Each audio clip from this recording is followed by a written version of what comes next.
everyone, and welcome once again to a Hobby Memorial Library event.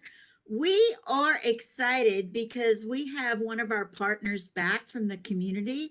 We have the Alzheimer's Association Capital of Texas, and we are happy that we have Faith Lane. She is the director of programs over at the Alzheimer's Association, that chapter. And so we're going to hear all about the 10 warning signs of Alzheimer's and some more really cool information. Welcome, Faith. Hi, thank you so much for having me. I'm really excited to share this very important information. Whether you see these signs in yourself or a loved one, early detection is key. So happy to share. Okay. So let's dive in. Here we go. So we're going to talk today about the 10 warning signs of Alzheimer's and dementia. Like she said, my name's Faith Lane. I am the Director of Programs at the Alzheimer's Association Capital of Texas chapter. We are based in Austin, but we serve all the way up to Temple and down to Fredericksburg. So I'm very excited to be here today with everyone. There's going to be lots of opportunities for questions. If you have any, please put them in the chat or let us know, and we'll see if we can get you an answer. If you're joining us later, feel free to call our 1-800 helpline or our website, alz.org, and I'll share that information with everyone before we're done today. So today we're going to explore those most common warning signs of Alzheimer's, just to help you be more informed about what is normal aging and what is not. Oftentimes, we don't see these changes in ourselves, so it's up to our loved ones, our family members, neighbors, friends, close friends, to let us know if some of these signs are happening. So I'm really glad that everyone's joining us today to know what to watch out for. By the end of today's program, the goal is that you're able to describe a typical age-related memory, thinking, or behavior change, recognize those common warning signs of Alzheimer's and dementia, and we're going to discuss some tips for approaching someone about memory concerns. So I'm really excited. Let's dive in. Just to make sure we're all on the same page, I want to put out some important definitions. We talk about Alzheimer's and dementia, and we often interchange those terms. But let me tell you a little bit about the difference. Dementia is a general term for loss of memory, language, problem solving, and other thinking abilities that are severe enough to interfere with daily life. Alzheimer's is the most common cause of dementia. Dementia is not a single disease. It's an overall term like heart disease that covers a wide range of specific medical conditions, including Alzheimer's disease. Disorders grouped under the general term dementia are caused by abnormal brain changes. These changes trigger a decline in thinking skills, also known as cognitive abilities, severe enough to impair daily life and independent function. They also affect behavior, feelings, and relationships. Alzheimer's disease accounts for about 60 to 80% of cases. Vascular dementia, which occurs because of microscopic bleeding and blood vessel blockage in the brain, is the second most common form of dementia. Those who experience the brain changes of multiple types of dementia simultaneously have mixed dementia. And there are many other conditions that can cause symptoms of dementia, including some that are reversible, such as thyroid problems or vitamin deficiencies. You might have heard of the term senile or senile dementia, which is what many people formerly called dementia, when there was a commonly accepted belief that serious mental decline was a normal part of aging. But science now knows there are multiple causes of dementia and many different symptoms, which might include things like problem with short-term memory, keeping track of your purse or wallet, paying those bills, planning or preparing your meals, or just getting lost in your familiar neighborhood or where you've always been. Often dementia will start out slowly and gradually get worse. So if you or someone you know is experiencing memory loss, I'm glad you're here today so we can talk about some of those signs. Alzheimer's is a progressive disease where dementia symptoms gradually worsen over a number of years. In its early stages, memory loss is mild, but with late-stage Alzheimer's, individuals lose the ability to carry on a conversation and respond to their environment. So it's important to know what the warning signs are and to be on the lookout for those marked changes. The Alzheimer's Association, I say as the leader in this area, developed a list of 10 warning signs to help people understand the difference between normal aging and common signs of possible dementia. This list is intended to be a tool to help identify unusual changes in a person's memory, thinking, or behavior. It's important to note that this list does not constitute a diagnosis of Alzheimer's or dementia, and these are simply the most common examples of changes experienced. Individuals may experience one or more of these signs in different degrees. So let's explore each sign and what some typical age related changes might be. And again, feel free to post questions in the chat and we'll make sure and answer them about each of these signs. Number one, memory loss. This is what people often see and associate with Alzheimer's disease. But let's think memory loss that disrupts daily life. One of the most common signs of Alzheimer's, especially early on, is forgetting recently learned information. Others include forgetting important dates or events and repeatedly asking the same question and increasingly relying on memory aids or leaning on others for things or tasks once that they might have handled on their own.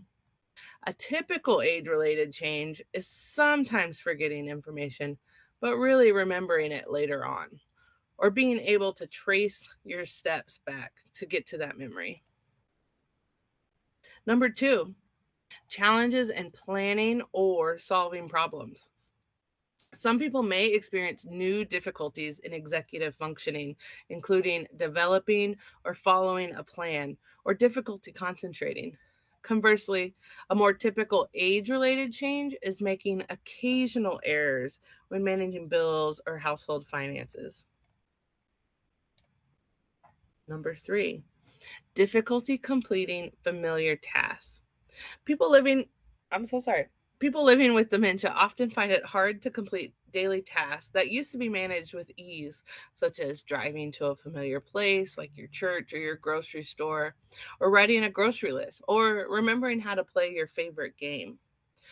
Conversely, a typical age related change would be occasionally needing help to use the microwave or the remote, or we've all struggled the last few years with learning how to use Zoom or FaceTime in the computer. So this could also include having trouble with new technology that the person really hasn't had the opportunity to engage with frequently. Confusion with time or place. An individual living with Alzheimer's or other dementia might lose track of dates, seasons, or the passage of time, but they may have trouble understanding something if it's not currently happening or become confused about where they are or how they got there. This can become more dramatic or profound in the middle and late stages. A more typical age related change would be getting confused about what day it is or when a scheduled appointment is, but really figuring it out later. Number five, trouble understanding visual images and spatial relationships. Some individuals with Alzheimer's or other dementia might experience vision problems, which can lead to difficulty with balance, trouble reading, and problems judging distance and determining color and contrast, which can all impact driving or navigating the environment around them. Vision changes such as cataracts are a more typical age related change. And this sign really just shows us that it's not just about memory. It's important to think about all the other ways that someone's daily life might be impacted by one or any of these changes.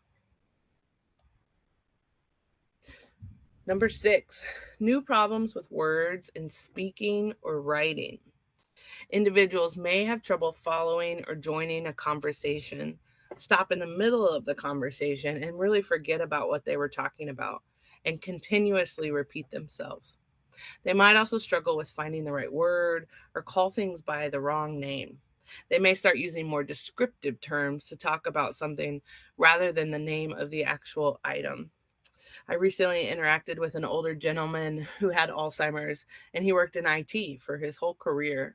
And all of a sudden, he could not remember the name for laptop and was calling it the keyboard screen. That's one example. A normal age related change, however, would be occasionally having trouble finding the right word We all have that happen to us.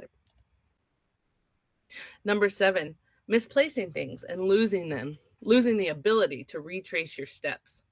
This sign often causes concern in people, and I want to clarify that it's not just about losing your keys on occasion or misplacing things from time to time, but being able to retrace your steps to find them. That's a normal age-related change. I know I'm guilty of losing my keys all the time, but I'm able to think back where I had them last, what I was doing, and then eventually get to those keys. A person with Alzheimer's disease may lose things and not be able to recall when it was last seen or identify the location where it was placed. Or he or she may put things in unusual places, like putting your shoes in the refrigerator or your keys in the washing machine.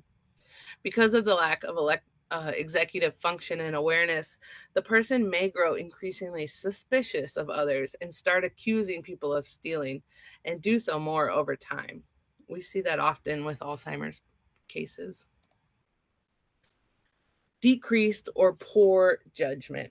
Individuals may experience changement in judgment or decision making, such as using poor judgment when dealing with money, or paying less attention to hygiene and grooming, or how they communicate with friends, neighbors, or coworkers. This might be, sorry, this might be especially common in individuals who live alone. Making a bad decision once in a while, such as forgetting to get an oil change, that's a more typical age-related change. But think about how those poor judgments create an entire change in the person's personality. Number 9, withdraw from work or social activities. As we age, it's normal to feel uninterested by family or social engagements at times. I know I'm guilty of that even now. However, someone who's experiencing dementia related changes may start to lose their ability to hold or follow a conversation, and as a result, begin withdrawing from social encounters or hobbies. That might lose the confidence to engage in the way that they used to with friends or family or neighbors. Changes in mood and personality. Individuals with Alzheimer's or other dementia may become confused, suspicious, depressed, fearful, anxious. They might easily get upset, either at home or when they're out of their comfort zone. As we age, however, it's really important to develop it's very normal to develop a very specific way of doing things. And you might become upset or irritable when your routine is disrupted. Someone with Alzheimer's or dementia, they might become fearful, angry, or easily frustrated, which is really something that should be addressed. So let's just recap. It's important to remember that warning signs are intended to be a guide to help identify problems in memory, thinking, or behavior that might be related to Alzheimer's or other dementia. Individuals may experience one or all or some of these signs in varying degrees and in numerous or just a single occurrence. They do not have to experience them all for there to be a concern. It's important to discuss any changes in memory, thinking, or behavior, either in yourself or someone else, with your doctor. I'm gonna pause here real quick. We're gonna start talking about early detection, but I want to pause just to see if there were any questions or any areas that I should expand on. It doesn't look like we have any questions right now. Perfect. I'm here if you need me, though. All right. So our next topic is early detection, and it's so important that we pay attention to what's going on in our cognitive health and not dismiss any changes in ourselves or others around us as normal aging. Any treatment that's unusual or any change that's unusual for your level of functioning or that of someone around you is really a cause for concern. Many times, friends or family are the first to notice changes in someone's memory, behavior, or other abilities. So, we're going to discuss why it's critical to address any observed changes early and seek answers from a medical professional. If you do have concerns, I really urge you just to check out online. We like to say we are in the era of treatment for Alzheimer's disease. There are new medications and potential treatments coming out. So we're very excited about those opportunities, but every single one of them requires early detection. So we've created a bit of a roadmap about the 10 steps to approach memory concerns. So let's go through each one of those.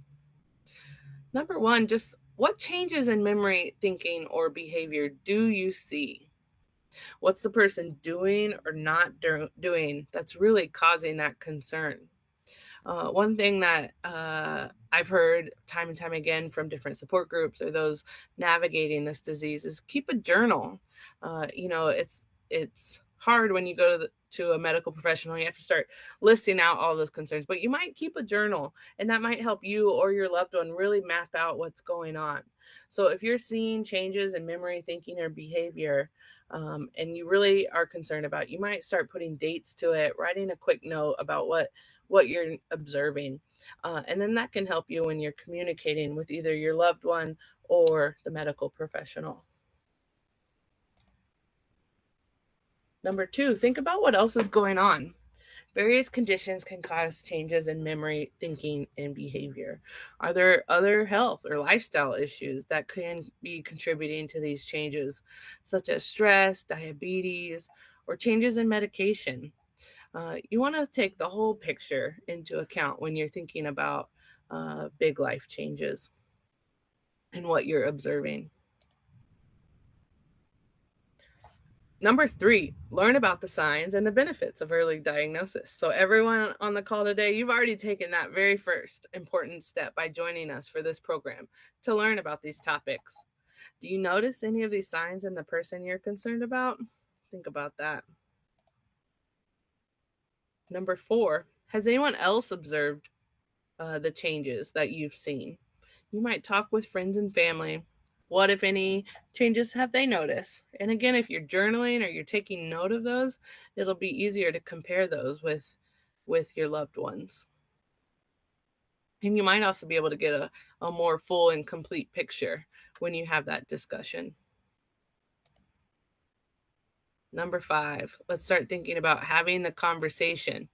You want to think about who should be the one to discuss concerns with the person. It could be you, a trusted family member, or a friend, a clergy member, or a combination. But it's usually best to speak one-on-one so that the person doesn't feel threatened or ambushed. But use what you know about the person to judge what approach would work best. When and where should the conversation be held? It's important to have the conversation as soon as possible. In addition to identifying a date and time, you should also consider where the person would feel most comfortable and where they'll be most receptive to the information. That might be their favorite chair at home. It could be their favorite restaurant. It could be the park where they like to go on a walk every day. Think about what you're going to say. You might want to build out somewhat of a script. And again, lean on those journal entries that you've already created. You could say a few things like, I've noticed this change in you and I'm really concerned. Have you noticed this? Or are you worried? Or you could say something like, how have you been feeling lately? You haven't seemed like yourself, just keeping it simple. Or you could get really specific and you could say, I noticed you put your keys in the refrigerator 3 days last week and it really worried me. Has anything else like that happened? Offer to go with a person to the doctor. Ask the person to see a doctor and you could offer to accompany them. Try using encouraging words like, there are lots of things that could be causing this. Let's see if the doctor can help us figure out what's going on. Or the sooner we know what's causing these problems, the sooner we can address it. Or I think it would give us both peace of mind if we talk to a doctor. If needed, have multiple conversations. Don't be discouraged if the first conversation is not as successful as you'd hoped. Write down those notes about how it went so that you can prepare for future conversations. Don't dismiss the changes you're noticing simply because the person is reluctant to address them or the conversation didn't go as planned. And you can always turn to the Alzheimer's Association for support. I really want to plug again our 24/7 helpline On the end of that is master level clinicians who can provide reliable support and information, including how and to have this really important conversation. I just love our helpline. I think it's the best asset. And did I mention they're 24/7, 365 days a year? So if you were with mom and dad the other day and it's 2 a.m. and you are just replaying the conversations you had and you know it's time to have the talk, you can call our helpline. They can map out available resources for you or your loved ones in your area. We are a nationwide organization. They can talk through how to have that conversation. They can give you talking points, and then they'll mail all that information to you afterwards in case you're like me and at 2 a.m. you don't remember. And then finally, it's time to see a doctor. Most people address concerns about memory, thinking, and behavior with their primary care physician first. And in some cases, the primary care physician may refer the person to a specialist for further evaluation. Examples of specialists might be a geriatrician who would have additional training in medical care for diseases and conditions common among older adults, generally over the age of 65. Might be a neurologist who specializes in diseases of the brain and nervous system. It's important to note that not all neurologists specialize in Alzheimer's or other dementias. It could be a neuropsychologist who can assess, diagnose, and treat psychological disorders associated with brain-based conditions. Or a psychiatrist who specializes in disorders that affect mood or the way the mind works. Or a psychologist with special training in testing memory and other mental functions. So now let's take a look at what might be involved in the medical process to determine the cause of symptoms. Normally, I would do a test your knowledge. So just for you to think about at home, true or false, there is currently no way to diagnose an Alzheimer's disease or dementia. I'm doing a dramatic pause, even though you can't answer right now. The answer is false. Contrary to outdated belief that an Alzheimer's diagnosis can only be made at autopsy, there are a number of assessments and tests that make it possible for healthcare professionals to diagnose Alzheimer's and other dementias with a very high degree of certainty. However, determining the cause of dementia can sometimes be more difficult. The diagnostic process will vary from person to person, depending on the individual's specific situation and what the doctor feels is the right course of action for that person. The diagnosis may be something other than Alzheimer's or another dementia, which is why it's important to investigate the cause of those symptoms. Stigma and misconception about Alzheimer's, like nothing can be done, can really deter some people from even seeking a diagnosis. So getting information and support is really that critical next step. I'm going to plug again a few things that the Alzheimer's Association can offer. We are available wherever and whenever you need reliable information and support. 3 of our key resources that can connect you to information and support include our 1-800 helpline, and that number is 1-800-272-3900. You can call us anytime, day or night, and you'll get information and support. It really does connect you with highly trained and knowledgeable staff who can help educate, help with the decision-making support, crisis assistance, resource identification, and so much more. On the end is master level clinicians, and they're available around the clock to provide in-depth care consultations, free of charge. Call anytime. I'll also mention help is available in more than 200 languages. Also encourage you to visit our website, alz.org. It is a treasure trove of information. If you're curious about driving in dementia or different types of dementia, there's so much information. I encourage you to check that out. And we're also available in communities nationwide. I mentioned I'm based in Austin. We have support groups and different education offerings in Killeen, Belton, Temple, across our whole service area. If you call that 1-800 helpline or visit our website, you can find what's going on in your area. So now that we've taken a basic look at Alzheimer's disease and what resources are available, I want to talk about how you can take action. We are always looking for volunteers. Typically, these programs and classes and support groups are all volunteer led. So, whether you can spare a few hours a week or make a more significant time commitment, I want you to think about volunteering with the Alzheimer's Association. We have a lot of fun. We have a few different opportunities, like becoming a community educator, or you could join a local walk committee. We do our annual Walk to End Alzheimer's in Bell County, and it is such a fun day. It's planned for October of this year. We're also looking for help with our advocacy efforts. You can help advocate and speak out on behalf of the needs and rights of those facing Alzheimer's disease. If you're interested, visit our website, alzimpact.org. I want to talk about Trial Match too. This is a very important opportunity. Everyone can help advance Alzheimer's research by participating in clinical trials. If you're interested to get started with a different clinical trial, visit Trial Match, alz.org/trial match. And that is a free, easy to use clinical studies matching service. And I threw out our Walk to End Alzheimer's earlier. I encourage you to visit our website to learn more about what we're doing in your area, as well as our longest day event. On the longest day, the day with the most light, it's the summer solstice. And on that day, we raise funds and awareness for the care and support and research efforts of the Alzheimer's Association through an activity of your choice. It's a DIY fundraiser, and it's a really fun opportunity to get engaged with us. We are a nonprofit, so we love to collect information. If you enjoyed what you heard today and you want to hear back from us, feel free to click on this QR code or visit feedback.alz.org/hello to provide us with your information, and we will reach out and provide anything you need. I'm going to end my session here again with that helpline number, 1-800-272 3900.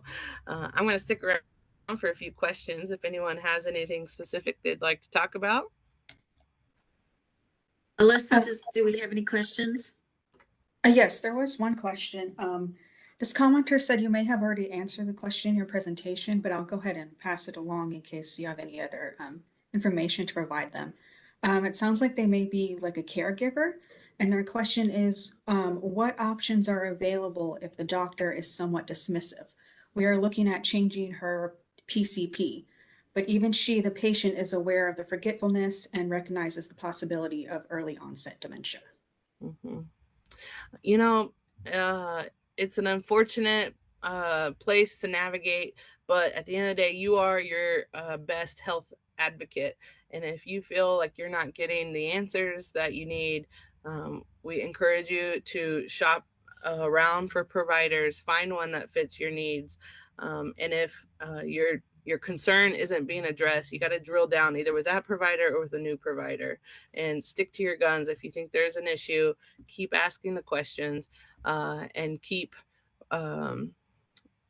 working the problem, because you're right. It's easy to even get the diagnosis of dementia, or for a care provider to say, you're just getting old, we forget stuff.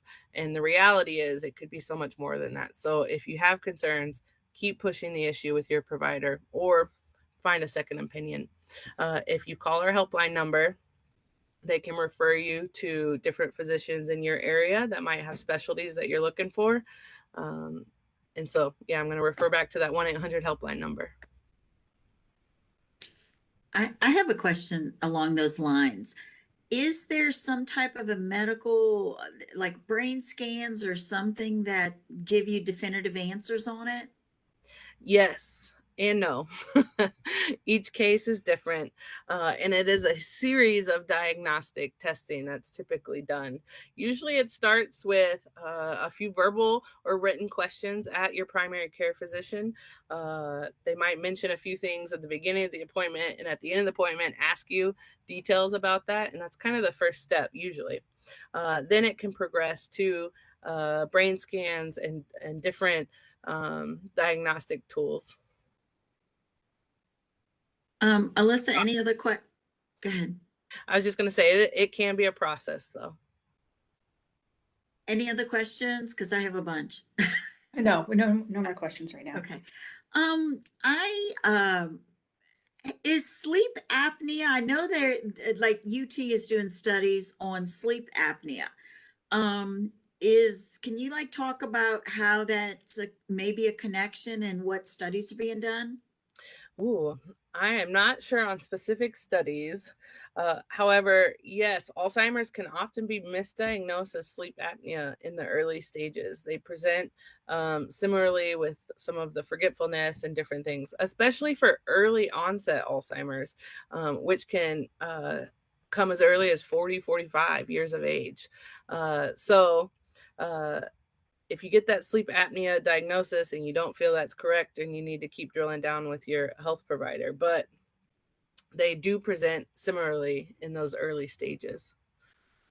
And speaking of early onset, if someone does go ahead and get it in their 40s, um, does that like are they finding that they could, you know, delay because they started like in the 40s?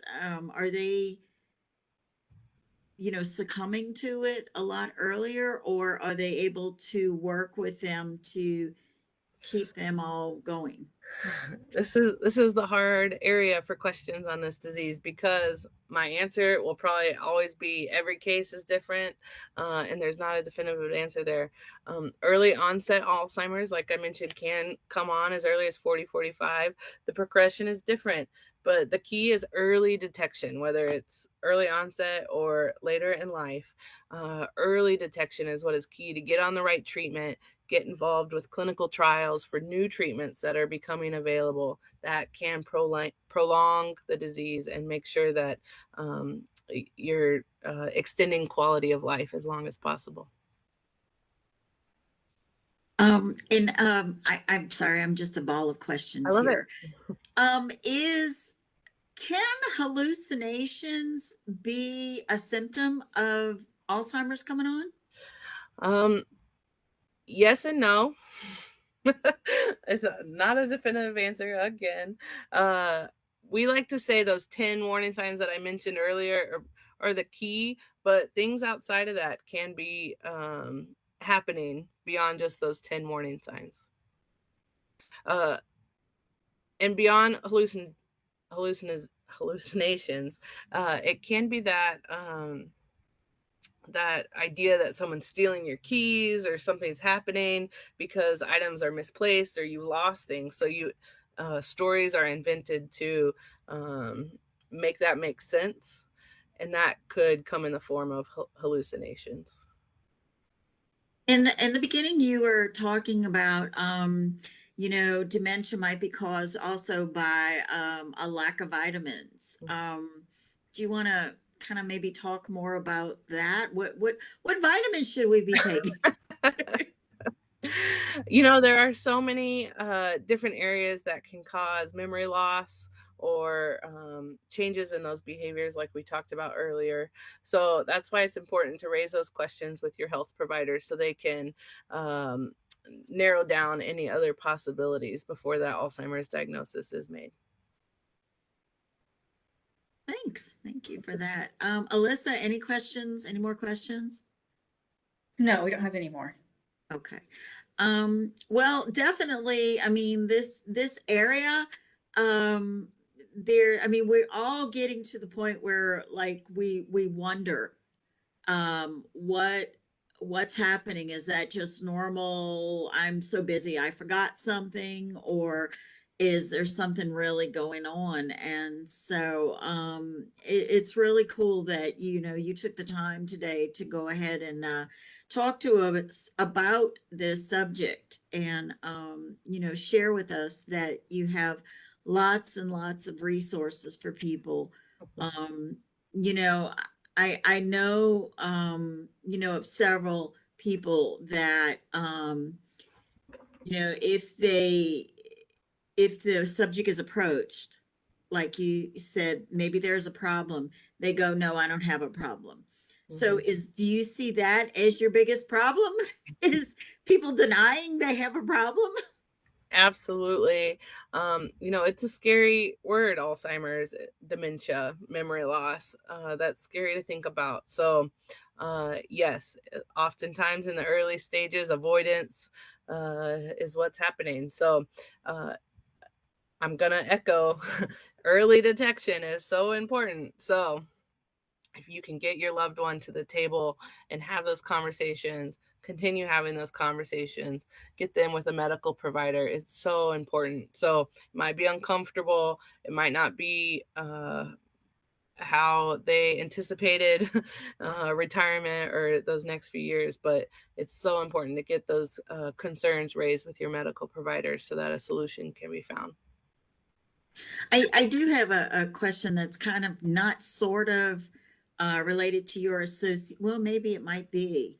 I know that there are memory care facilities. If someone was diagnosed with Alzheimer's, um, is there a guarantee that they would be able to go to a memory care facility? And if they can't afford one, can they get help with Alzheimer's Association? Um, Not directly from the Alzheimer's Association for financial support for memory care facilities. However, we can provide lists of available communities and resources, whether that's moving into a facility or continuing care at home. There are so many different service providers available.